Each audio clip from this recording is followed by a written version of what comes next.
Ottawa, 1920. The Dominion Elections Act was passed. Overnight, the number of Canadians entitled to vote was doubled. It was said to guarantee universal suffrage to every eligible Canadian, male or female, over 21. It did not. It included a clause stating that people disenfranchised by a province for reason of race would be barred from voting federally.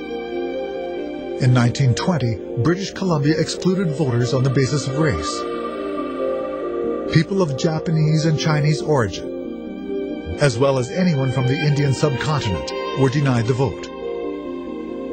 British Columbia had more Asian immigrants than most other provinces. When it entered the Confederation, over 60% of the province's population was of First Nations or Chinese origin. It had a long history of discrimination. Provincial law required that pharmacists, civil servants, and lawyers be on the voters list. It meant Canadians of Japanese and Chinese origin were excluded from these professions. Returning First World War veterans of Japanese origin were still denied the vote. Some had voted in the 1917 federal elections under the Military Voters Act.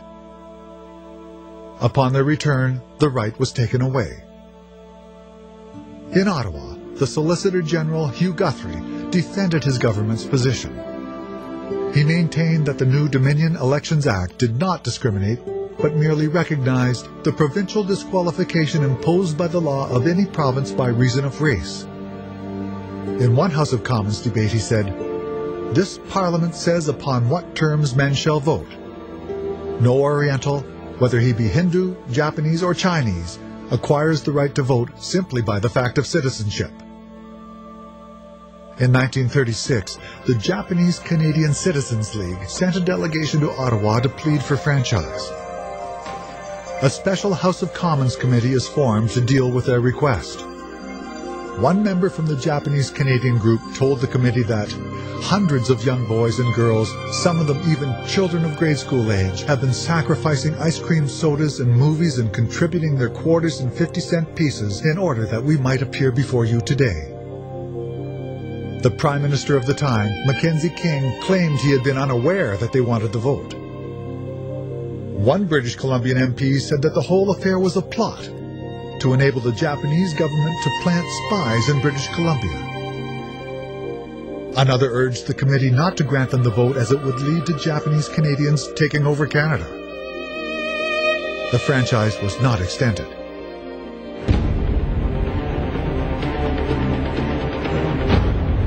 December 7, 1941, the bombing of Pearl Harbor. The federal government under Prime Minister Mackenzie King forced 22,000 Japanese Canadians from their homes in British Columbia. They were sent to internment camps or relocation centers. Their properties and belongings were sold at public auctions. 3 years later, in 1944, the Dominion Elections Act was amended. It now denied the vote to Japanese Canadians forced to move from British Columbia to other provinces. Provinces from where they had not been previously disqualified. It caused heated debate in the House of Commons. "When it comes to racial discrimination against anybody, count me out," said one Liberal MP from Toronto. Other MPs from across the country echoed his objection. Others supported the disenfranchisement. One British Columbia MP remarked the Japanese Canadians were being spread all over Canada like the smallpox disease. "This is white man's country, and we want it left a white man's country." Prime Minister King denied the amendment was racist. "The Japanese Canadians living in other provinces are still citizens of British Columbia and subject to its laws," he said. 1945 marked the end of the Second World War. For decades, Japanese Canadians had fought for franchise. After the war, others joined the fight. Massive protests across the country stopped the government from its attempt to deport 10,000 Japanese Canadians. Public opinion began to shift. One contemporary historian has noted that the most virulently anti-Japanese MPs lost their seats to more moderate members. The tide was turning. Prime Minister Mackenzie King decided to yield to public opinion. In 1947, the discriminatory clause in the British Columbian Provincial Elections Act was repealed. Chinese Canadians and Indo-Canadians were given the right to vote. Japanese Canadians were still excluded. Then, on June 15, 1948, after a short debate in the House of Commons, the reference to discrimination in the franchise on the basis of race was removed. All Japanese Canadians could finally vote federally.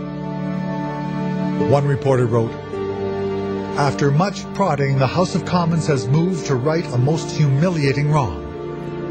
Unfortunately, it was not within its power to remove the stigma completely."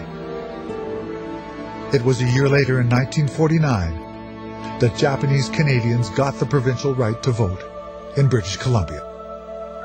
On Election Day, one elderly Japanese resident said, "When I voted, I felt like I could finally join the human race."